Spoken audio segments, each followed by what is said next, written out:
जय माता जी, जय भोजपुरी। अभी हमनी के दशहरा पर्व मना रहा बनी जा। कल विजयदशमी भी है और हमनी के दशहरा पर्व में भगवान से यह प्रार्थना होखेला कि अधर्म पर धर्म के विजय प्राप्त होखे, विश्व के कल्याण होखे, आपन समाज में सबे सही रहे, सबके कल्याण होखे। लेकिन देखल जाए तो अभी भोजपुरिया क्षेत्र में भोजपुरी भाषा में बहुत अश्लीलता हो गई बा। गाना के माध्यम से जितना भी गीत आ रहा बड़ी सब बहुत अश्लील फुहर के गीतन के संख्या ज़्यादा बा और एकर समर्थक भी ज़्यादा बढ़े। गावे वाला से ज़्यादा, लिखे वाला से ज़्यादा समर्थक सुने वाला बढ़े, देखे वाला बढ़े। तो इस समाज खातिर बहुत घातक बा। आगे आवे वाला पीढ़ी खातिर तो बहुत बेकार बा।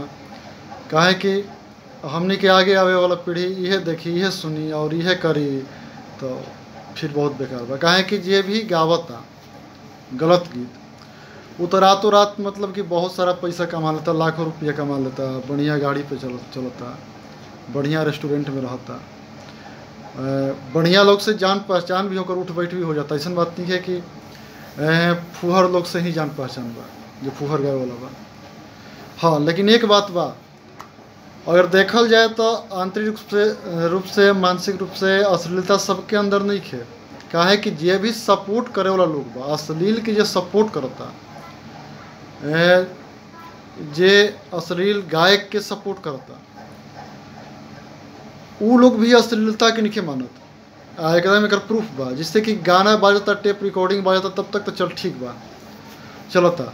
लेकिन वही गीत जे अश्लील के समर्थक बा, जे अश्लील गाना के समर्थन करता, जे गायकन के सपोर्ट करता, गंदा गाय वाला गायकन के, वही गीत रउआ उनका घर के पास से, उनका द्वार के पास से गावत, अपना मुंह से गावत निकली। उनका घर के अगर बेटी, बहन, भौजाई, माई के हो जात हो, फिर वह गावत निकली, अपना मुंह से गाई ललकार के पूरा तेज आवाज़ में, पक्का मार हो जाई। एकदम मार होखल, मतलब 100% मार होख ही के बाद, जिसमें कोनो दू राय नहीं है। तो देखल जाए तो अश्लीलता सही में केहू में नहीं है। आना तो देखते बानी कि कैसे लोग ओकर सपोर्ट कर रहा बा, भोंक रहा बा। तो सोचे के बा का रउआ अपना द्वार पर यह तरीका के गाना ललकार के सुनल चाहतनी अपना परिवार के, माई, भौजाई, बहन, गांव घर के बेटी बहन।